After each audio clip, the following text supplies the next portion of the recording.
edged and gone. Another one to Ishant Sharma. But he's become an attacking bowler under Virat Kohli. One of the most powerful strikers, probably a player before her time. The one I like more than anyone else is Shaheen Afridi. He's been unplayable around that off-stump channel. Yeah, certainly Australia have dominated, and it's because of their domestic structure. To get a genuine great over 3 formats will be difficult.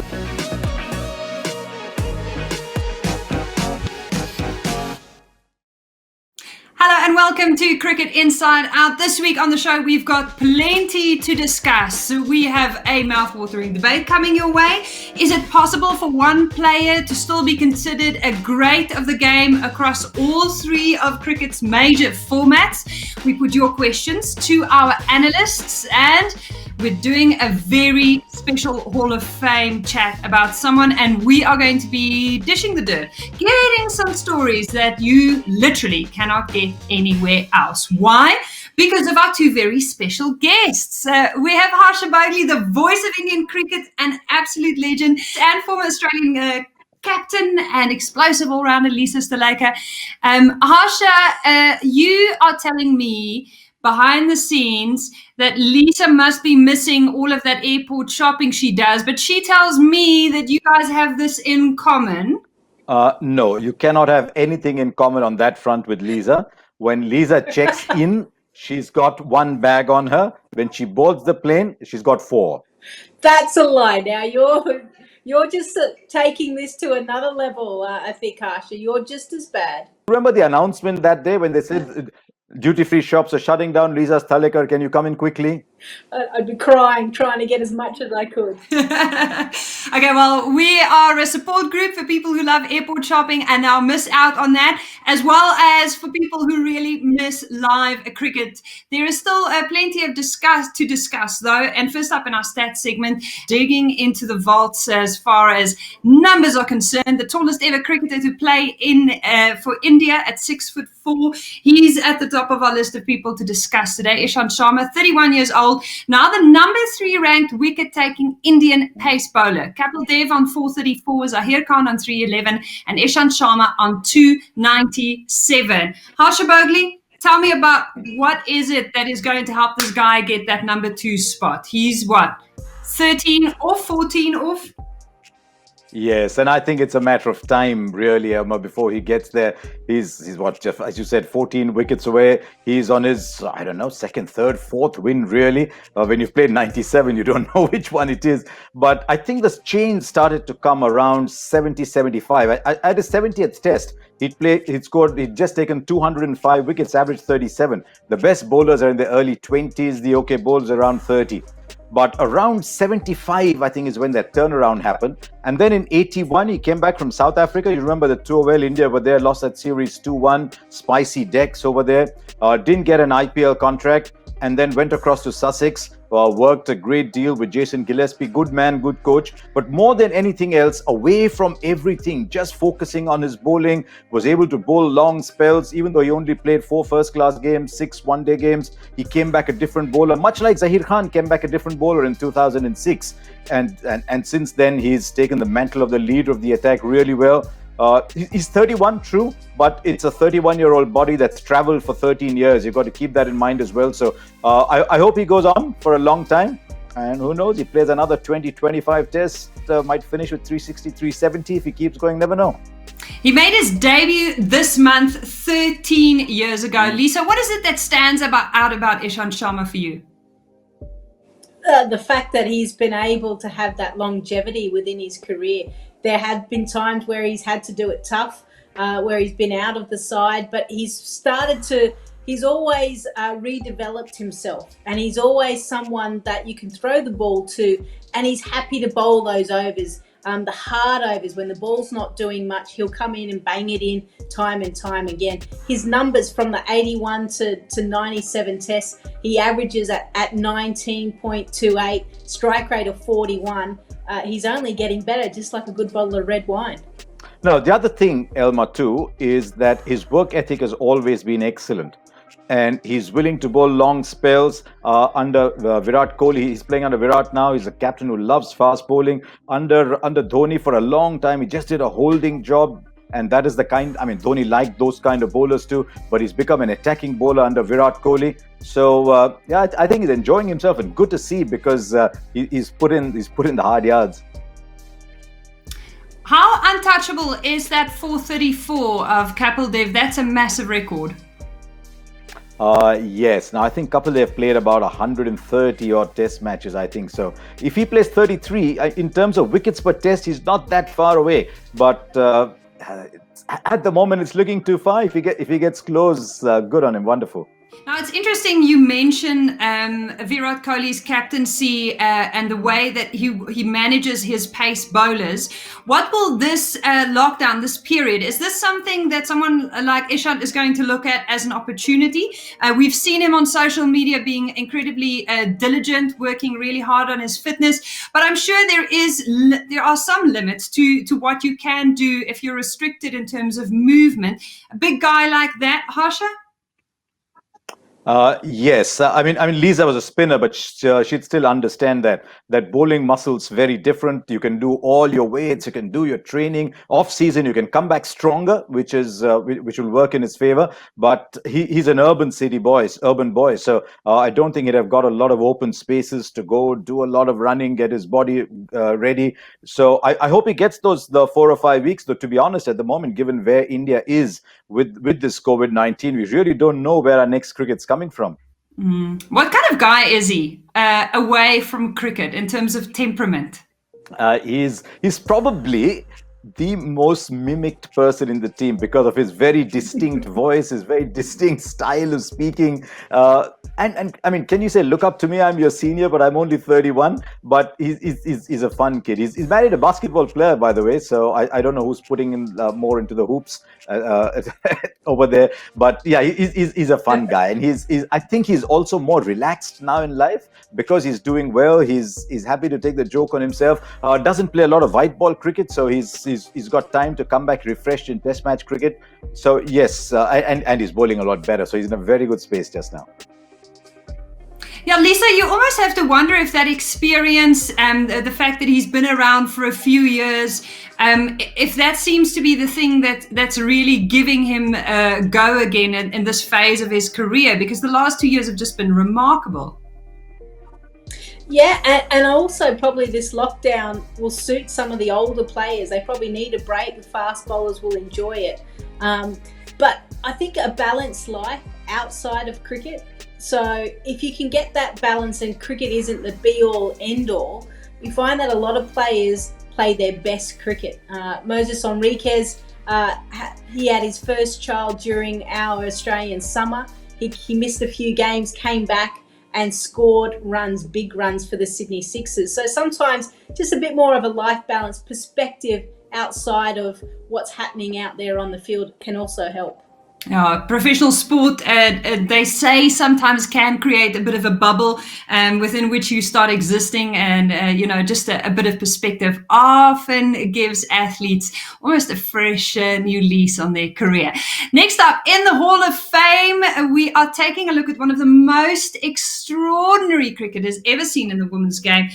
Former Australian captain, two-time World Cup winner, and of course compatriot of Lisa's, Karen Rolton. She was inducted in the ICC Hall of Fame in 2016. She's got a cricket ground named after her in Adelaide, but at the height of her career, she was also working in Adelaide in a motel. Women's cricket, of course, has come an incredibly long way, as you can tell by that story. We just spoke about how life outside of cricket sometimes informs the success of really talented cricketers on the pitch. Tell me about that balancing act, Lisa. Yeah, obviously Karen Rolton came through the era where you had to work, you had to have a full-time job. Like most of the cricketers, they tried to find a job that suited their professional life from a cricket point of view. So worked in a motel, but also worked with the Australian Post as well. So was able to kind of get off early so that she could make training in the afternoon. But she was certainly a dynamic player, a wonderful all-rounder, and if it wasn't probably for her dodgy knees later on in her career, she would have broken all records. Still picked up 85 ODI wickets, but with the bat, she was a left-handed bat, one of the most powerful strikers, probably a player before her time. Because I've seen her and I've been at the non-strikers end. Poor Amy Mason, who was the captain of New Zealand, she tried to take a return catch, broke her hand, but the ball burst through her hands and went for 4. So that just tells you how powerful Karen Rolton was. Our first T20 match in 2005, remembering that females actually played the first T20 international before the men, she actually scored 96 not out of 50 odd deliveries, and was such a dynamic player that it's a shame that we don't get to see her in this era. But certainly she was a worthy recipient of being an ICC Hall of Famer and is getting the accolades for what she did. And like you mentioned, the Karen Rolton Oval, that's the number 2 ground in Adelaide. So either they play at Adelaide Oval or the next ground is Karen Rolton. So it's a fitting tribute to what she's been able to do on the park. And she had that nickname, 2 hits. Tell us about that. Well, Karen Rolton's the type of player that it's pretty simple for her. See ball, hit ball. So, when we were, I think before my time within the Australian team, they were sitting on the sidelines and they're saying, right, 12 runs required off so many balls. And Karen Rolton just goes, well, that's just 2 hits. I can do that easily. And she often did that. So she became two hits Rolton. Actually, she had so many nicknames, but she was certainly a character within the side. Wasn't a big talker. Now you think, captains love to talk, love to stand up in front of the group. She was one that just let her bat do the talking, and that was enough. Harsha, you've got the other perspective. Since you have been taking a look and keeping an eye on cricket for a while, tell us about the context within which Karen made the impact she did. I used to see a fair bit of women's cricket. You didn't know much about the power game in those days. And I'm just wondering whether she'd have been completely at home in today's time. I mean, I saw Elisa Healy the other day in the final. And if someone could hit more powerfully than her or as powerfully, she must have been worth watching. But the power game is here, and I can see why Lisa's so much in awe of her. Because when you've got a power game like that, in India also, we've had a lot of girls who batted, scored a lot of runs, but none of them were big power hitters, and I think that's what cast her aside. That's what made her special. But what I like about Australian cricket too is that over the years they've always got someone to look up to, from Belinda Clark and Karen Rolton, Lisa herself, and now you've got so many stars with Meg Lanning, Elise Perry, Elisa Healy, and all these people. Now, tell us the Karen Rolton story that no one else can tell us. We've got you here, Lisa. We need to ask. Oh, I've got some doozies, but I don't know if it's the right time to let a few of them out. But one I can tell you is she had this fringe of hers, and this is before games were televised. But Karen Rolton, she had to get the fringe right. Now, her hair was thick and curly, but one thing that she did was she spent time. The preparation was all about the fringe, getting it nice and straight. And God forbid, if the hairdryer in the hotel was wrong, she'd come knocking on the door trying to find a proper hairdryer. And in the end, by the back end of her career, she carried a hairdryer around with her. Okay, and on to some more doozies. We asked you for your questions from the fans. We're opening the floor. We're giving you center stage, and we're getting you some answers. Since Lisa and Harsha, clearly they're in the mood to share. Pradumna Chakraborty, Lisa wants to know, who is the best limited over all-rounder in present time? Ben Stokes at the moment is the best one-day all-rounder. Just the power that we see him possess with the bat, and then also bowl a heavy ball and bowl in difficult times.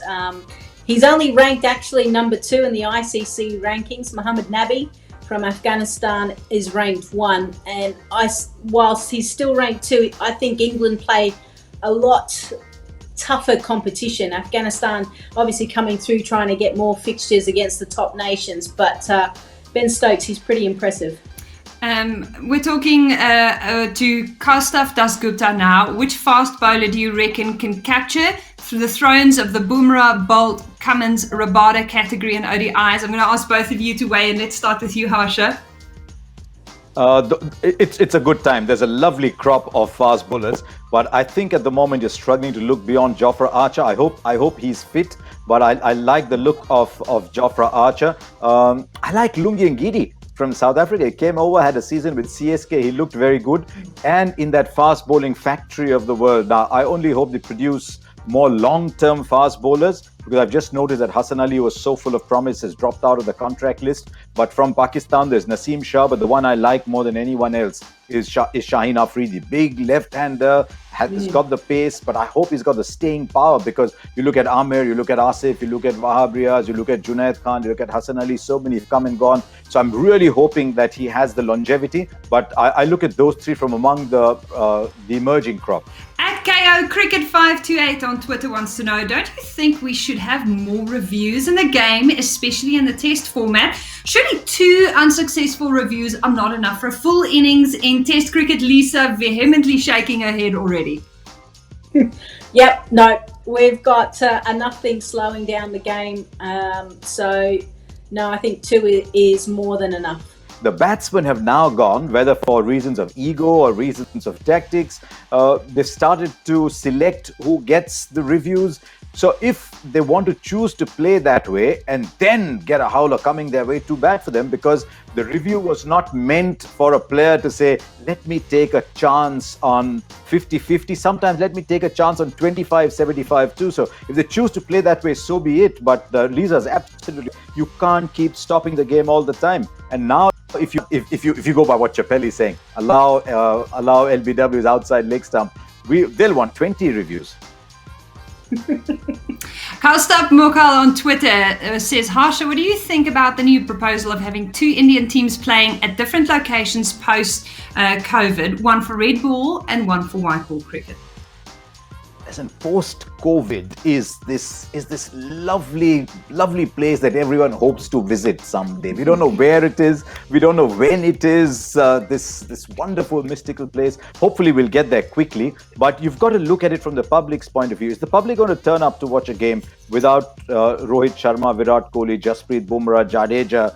Are the people going to come and watch when these 4 or 5 players aren't playing? So I think you've got to look at it from the box office point of view as well. Are the television networks going to be happy to have a white ball game without Rohit or Virat? Is India going to go into a test match game without either of those? Unthinkable. So I don't think so. If there's a genuine traffic jam, big log jam, maybe you could think of having a T20 game without some of these stars. But in general, I think you'd find advertisers, television networks, spectators all complaining a little bit. We have one here on Twitter from Darren D'Souza. Who's the better wicket-keeper batsman, MS Dhoni or Adam Gilchrist? I don't think you can actually compare both of them, simply because Adam Gilchrist, he opened the batting. MS Dhoni finished off games. Both very good behind the stumps, both back and obviously keeping up. MS Dhoni, we know his stumpings are lightning fast, quicker than we've ever seen any keeper do that. So from a skill point of view, up to the stumps, probably MS Dhoni. And then you've got to think from a captaincy point of view, MSD actually got more of an opportunity to captain. But from a purely skill point of view, as a wicket-keeper batsman, I'm sorry, I'm not going to compare them both. They're pretty good. And then on Instagram, we have a question from Shubnam Gaikwad saying, how much mental impact will the lockdown have on players, especially the ones fighting for their spots in their respective teams and the ones on the verge of retirement? We spoke a little earlier about guys who are a little later in their career, perhaps having just their body getting a break. But let's talk about the fringe players now. Harsha? Especially for those who are in form and were saying, this was my moment to get in, and then suddenly they find there's no cricket. When they come back, the form isn't quite there. Yes, there will be tense, the fringe players. Even the experienced players are thinking, can I squeeze one more season? And what's Jimmy Anderson thinking? One of the greats of the game. And he's thinking, can I pull my body through? Can I play 5 test matches in 6 weeks again? Or is it another truncated season for me? So yes, there's a lot of stress around, especially with the contracted players. The cricket boards are all short of money. If play doesn't start, cricket doesn't start quickly, they'll all be cutting down on contracts. It is a time of stress, and that's why the earlier we are able to start cricket, earlier this dreaded COVID goes away, the better. But yes, it's not just the fringe players. I think even the senior players who are trying to drag their careers out a little longer, they'll be worried. It's interesting, the only prior example we have of anything like this in pro sport in the last 10 years was, I think, 161-day lockout in the NBA a few years ago. And what happened immediately after that period was that players came back and then suffered injuries in quick succession. Now, this could be sport specific, of course. It could be particular to the NBA and the kind of conditioning they need. But it does make you wonder, if you are a player who's a little later in your career and you come back out of this and you suffer an unfortunate spate of injuries amongst your older players, that it could cause quite a bit of havoc. Yeah, I think you've got to probably look just at the fast bowlers. Now, as Harsha has said, a lot of them have set their gyms up and they're doing a lot of exercises to get strong. But nothing quite beats hitting the pavement or hitting the bowling crease as hard as they are when they're bowling. 10 times their body weight goes through fast bowlers' front leg when they're bowling. So you can't replicate that in the gym as much as you would like. So it's about how quickly can they get back to training?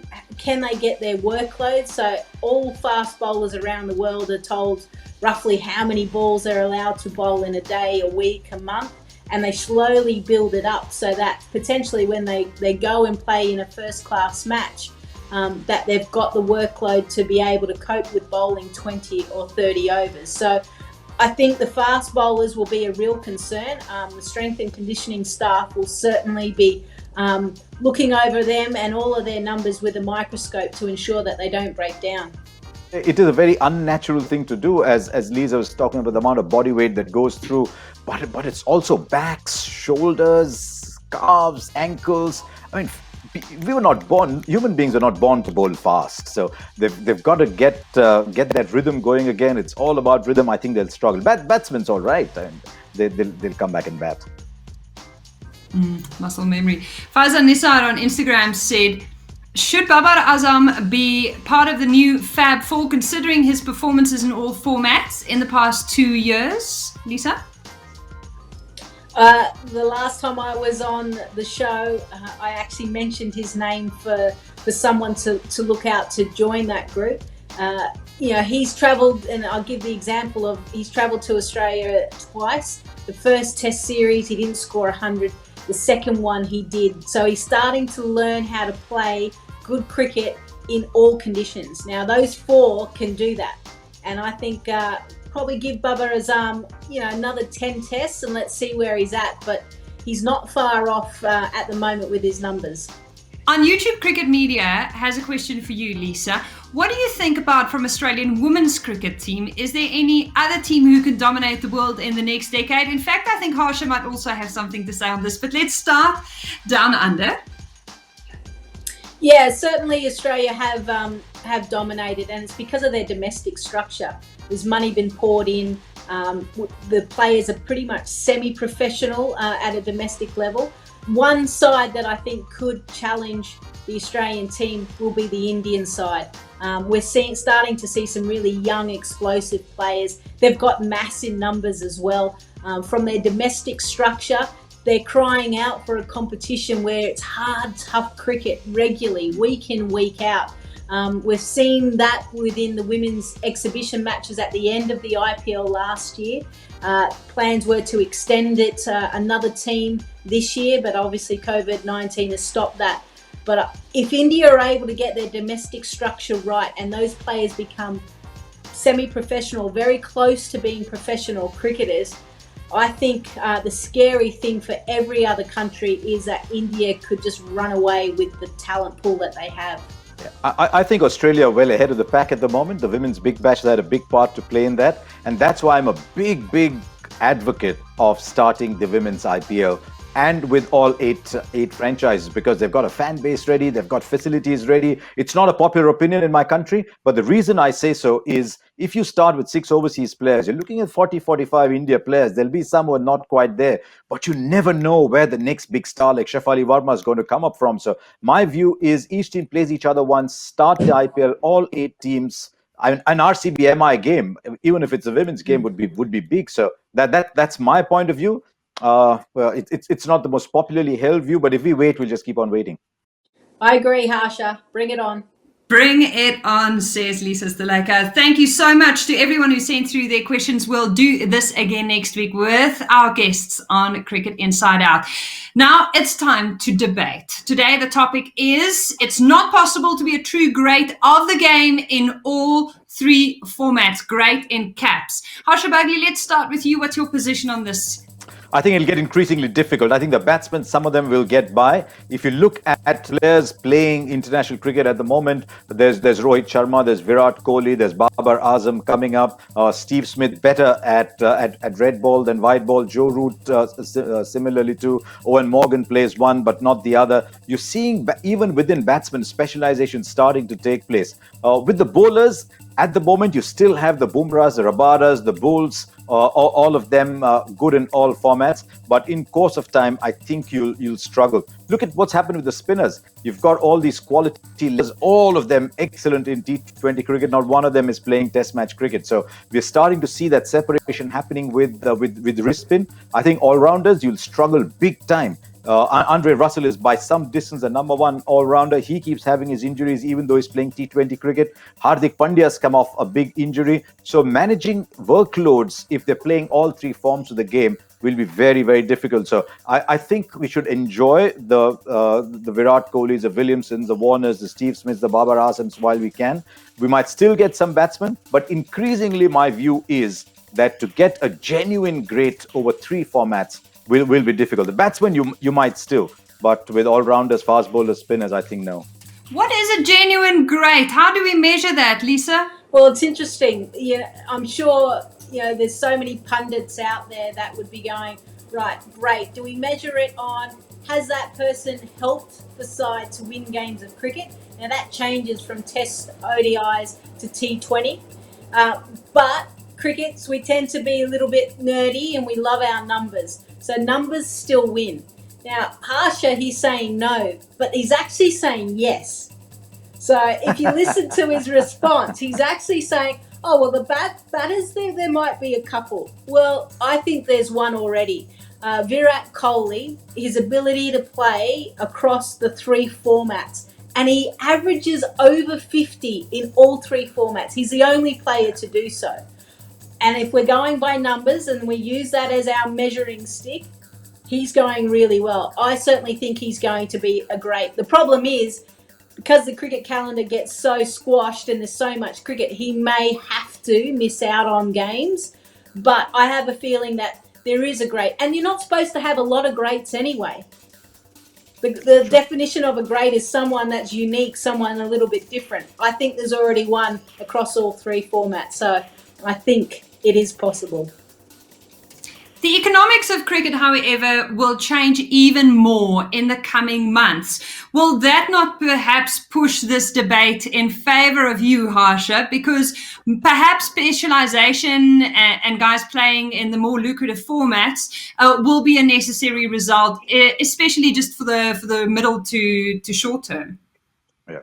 Look, the champions are well taken care of. If the champions are playing IPL, they've got a good contract. They've got a very good central contract in England. Australia looks after their players really well. If you're a champion player, you're okay. But otherwise, the lure of the leagues is going to get stronger. I see national boards, federations wanting to have their own cricket more than international cricket. So yes, the lure is going to be to go towards T20 leagues, and all these T20 leagues, as soon as cricket starts, jump over each other to try and organize their cricket. So that's a genuine factor. But remember, if you're a T20 journeyman, you're playing one day in the West Indies, you pop across to play in England, you come to India, you pop across to Bangladesh, you're playing in the PSL, then go to play the Big Bash.